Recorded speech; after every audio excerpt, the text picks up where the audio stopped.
2012. Je vous ai dit, ils sont tous morts à peu près. J'ai pu courir chaque fois chercher les dates parce que... Commençons ensuite pour John Cage l'introduction de manière systématique d'une dimension aléatoire dans ces morceaux. Ça veut dire quoi aléatoire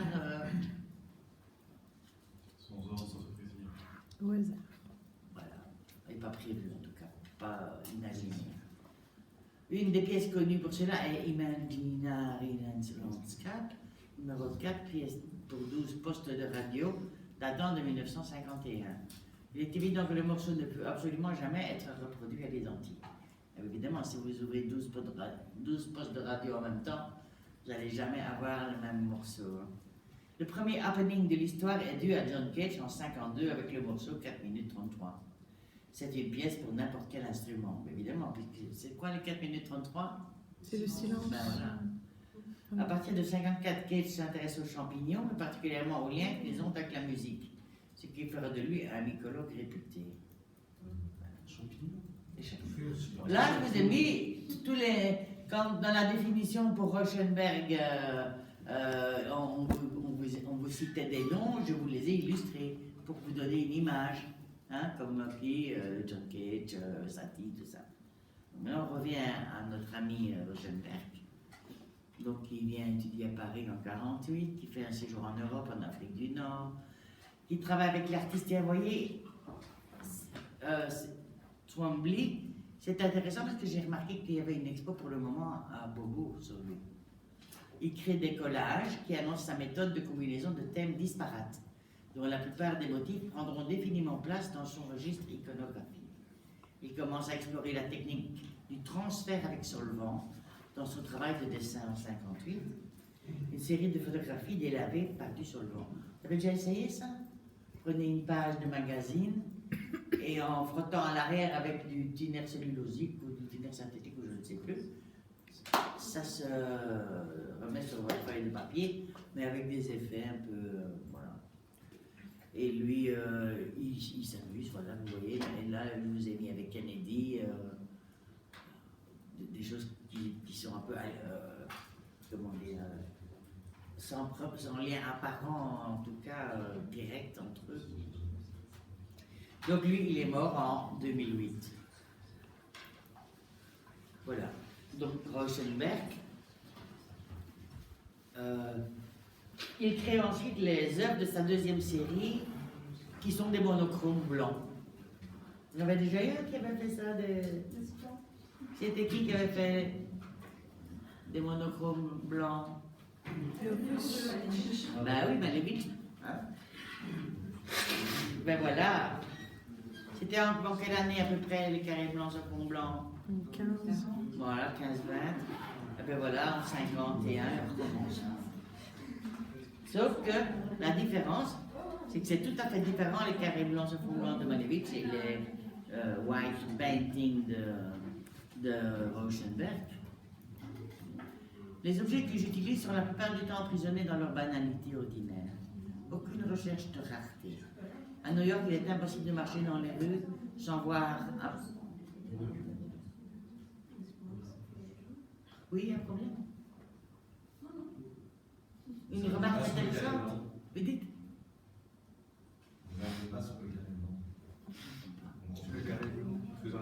Ah oui, oui, c'est vrai.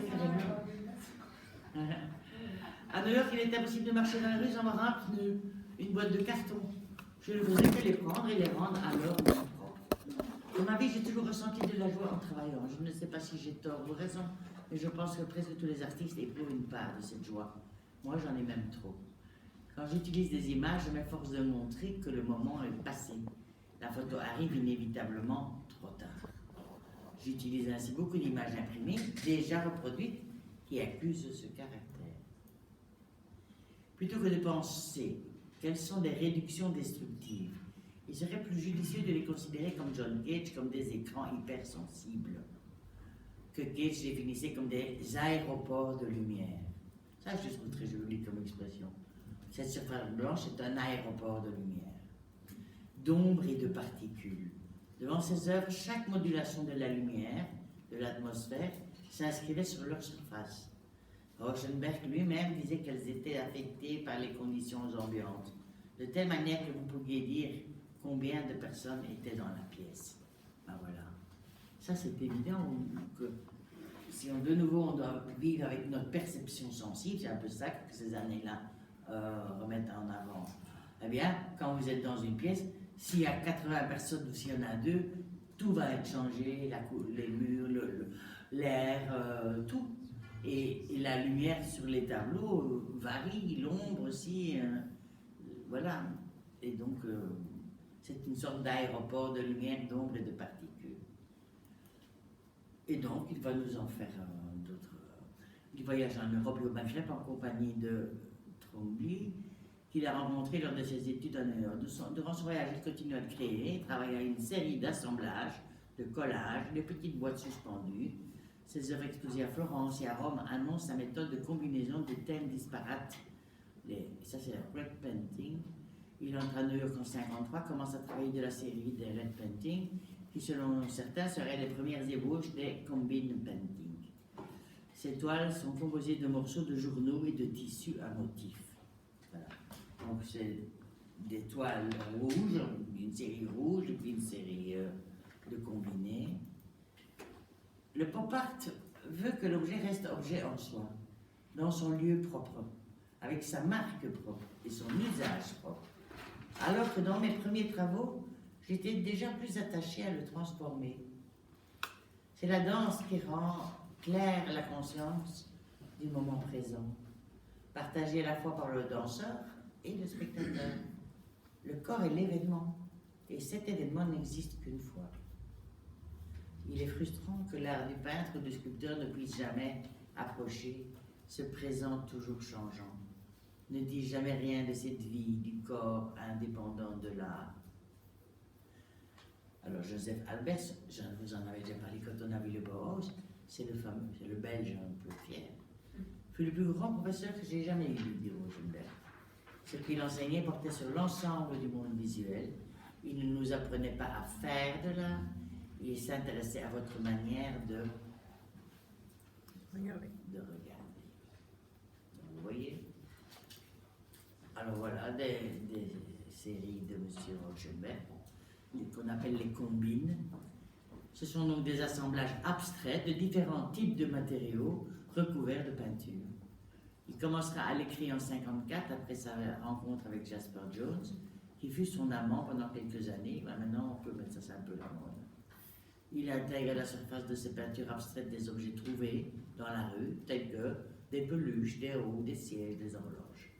Avec les combines, il repousse les limites de l'art conventionnel et abolit les frontières entre la peinture et la sculpture. L'assemblage de différents matériaux le suivra tout au long de sa carrière artistique. Pour lui, un tableau ressemble davantage au monde réel s'il est réalisé avec des éléments du monde réel. Je ne veux pas qu'un tableau ressemble à autre chose que ce qu'il est. D'accord? Donc, Rauschenberg ne veut pas qu'un tableau ressemble à autre chose que ce qu'il est, à savoir les éléments du monde réel qu'il a assemblés, qu'il a repeints pour fabriquer une composition. Ça, c'est une série effectuée pour Gemini C et M, c'est de la soie, du papier sérigraphié. Alors,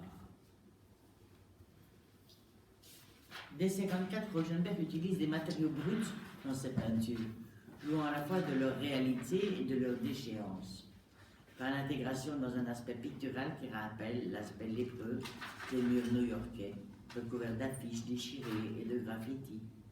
À partir de 1961, il aime à transgresser les limites du tableau dans sa structure traditionnelle en lui associant des objets entiers qui le prolongent ou le complètent dans l'espace.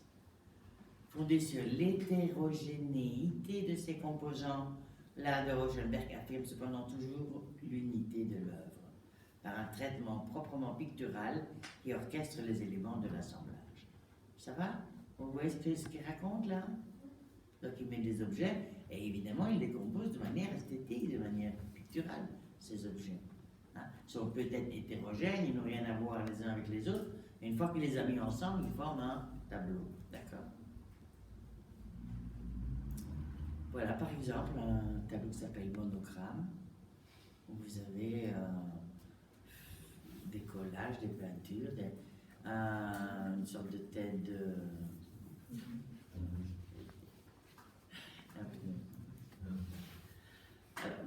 Ce qu'il disait sur la danse, c'était assez magnifique tout à l'heure. Hein? Donc le rapport spectateur-danseur, c'est un moment magique qui ne se reproduit jamais. Et donc, il a des talents de chorégraphe et de danseur à travers le spectacle Le Pélican.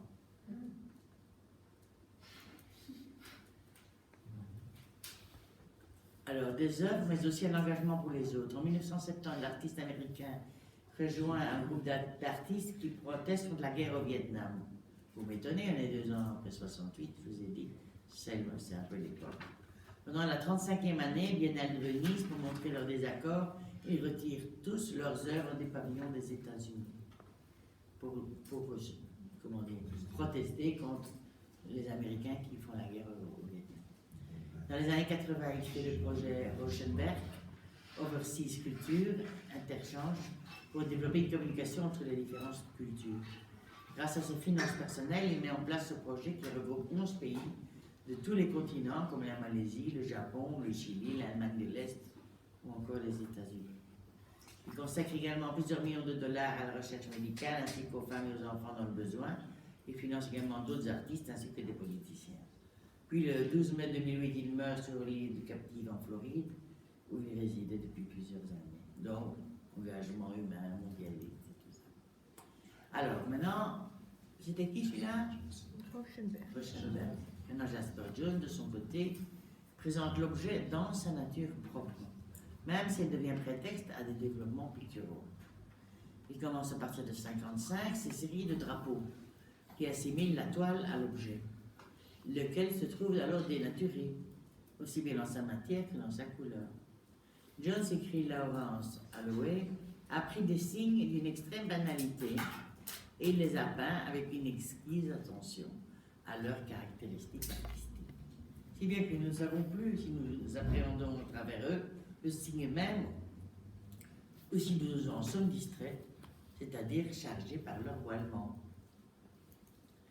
Voilà par exemple la série des drapeaux. On parle souvent de l'origine du pop art américain avec ce genre de série. Donc, on a des chiffres, on a des cibles sur la toile. Par la suite, il prend pour sujet des objets de la vie quotidienne, des ustensiles, des couverts, des boîtes de conserve, traités comme des pièces détachées qu'il intègre à ses travaux. Voilà, vous voyez, ici c'est un drapeau, mais il a un peu changé les couleurs, mais donc on va le reconnaître. Voilà ici une boîte.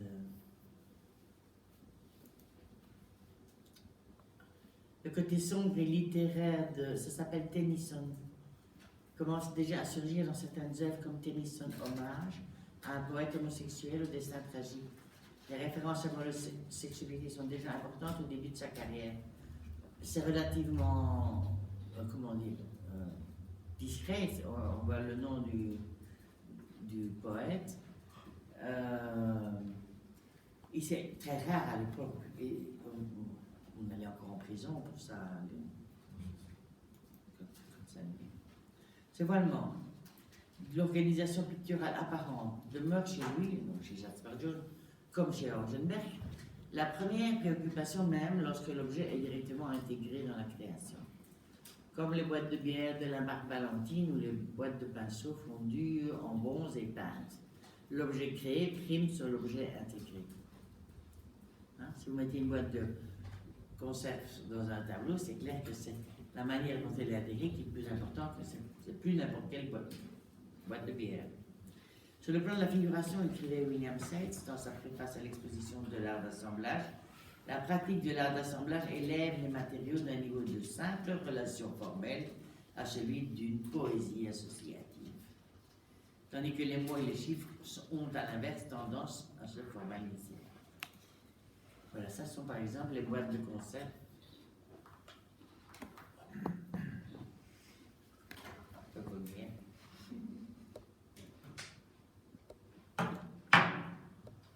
Assez typique en bronze fondu, ou les boîtes de pinceau. C'est à cette époque que Jasper Johns détruisit la quasi-totalité de son œuvre précédente et qu'il commence à utiliser la peinture à l'encaustique. Fasciné comme Rauschenberg par Marcel Duchamp, il décide de faire lui aussi des ready-made, mais des ready-made fabriqués. Donc, les ready-made de Duchamp, c'était quoi? C'est des objets du tout. Oui, c'était un objet Des objets d'industrie, assemblés. simplement. Et lui, Tandis il fabriquait. qu'ici, il va les fabriquer lui-même. Alors, ça, c'est le fameux Zombie qui est fait pour le moment l'objet d'une exposition. Il a eu la chance, quand on a rénové le musée du Louvre, c'était quel ministre à l'époque, je ne sais plus. Hein? Actuel, peut-être. Ou président, je ne sais plus, enfin, peu importe. Il y a le président qui a décidé que le musée du Louvre avait une histoire qui démarrait sous François Ier, si pas avant, oui avant, et qu'il y avait sans arrêt eu des nouvelles ailes et des nouveaux changements, et qu'il fallait que la marque de l'époque contemporaine soit dans ce bâtiment. Et donc, oui, vous allez dire, il y avait déjà Paye qui avait fait la pyramide à l'entrée. En fait, dans les couloirs, à l'intérieur, il n'y avait encore rien. Et on a demandé à M. Trombley, voilà, choisissez un endroit et appropriez-vous-le, faites-en, vous pouvez faire une fresque. Il a choisi comme ça un hall d'escalier où il a réalisé ce plafond moderne dans un bâtiment ancien. Le voilà, le peintre voyageur. Voilà, puisqu'on le citait dans votre article et qu'il y a une exposition maintenant, je vous ai mis une photo, voyez, lui, je crois qu'il vient juste de mourir et que il y avait des grandes difficultés à organiser ces expositions parce que ça coûtait tellement cher en assurance. Mais lui, il intervenait toujours pour dire laissez tomber, c'est des musées publics, ils n'ont pas les sous, etc. Et là, il est mort au milieu entre le projet et la réalisation. Donc, ils ont eu quelques soucis, mais bon, finalement, je crois qu'ils y sont arrivés. Donc, Trombley-ici, les plus sauvages rivages de l'amour. La peinture magma, originaire d'où le peintre sait faire émerger le cygne.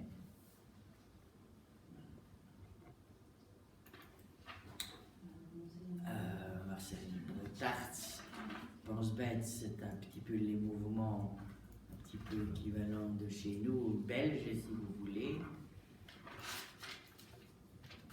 Comme celui-ci, ici le corbeau et le renard, c'est un poète qui, avant de choisir les arts plastiques pour la liberté de forme qu'ils permettent, le langage, il intervient pas mal. Il y avait par exemple Richard Baquier, qui est originaire de Marseille, et lui il est toujours attaché à Marseille, qui a gardé son atelier, a travaillé à l'échelle de la rue, sur commande de la ville, sans délaisser la pratique du dessin. Le succès connu assez tôt ne l'empêcha pas de remettre volontiers en question les formes de son travail. Ça, c'est un assemblage de Richard Baquier dans les années, une structure métallique, fenêtre de compartiment de train, journal lumineux, défilant et soufflerie. Ou ça, ici, c'est un message et un support qui sont ici en contradiction. L'annonce est tragique, mais elle est montrée comme une enseigne, théâtralisée comme un message positif. Les lettres elles-mêmes sont découpées dans des plaques d'imprimeur et portent d'autres lettres comme un palimpseste. Mais ça, on sait lire à l'envers normalement. C'est un palembour. Oui, je sais plus, vous n'avez pas de... Il n'y a pas d'internet. Ben, vous irez pas me dire la prochaine fois. Je l'aurais trop oublié. Ah, et moi donc, je suis déjà allé le voir 2 fois, j'ai oublié aussi. Parce qu'on ne l'utilise pas assez, on ne s'amuse pas assez avec les mots, voilà. C'est normal.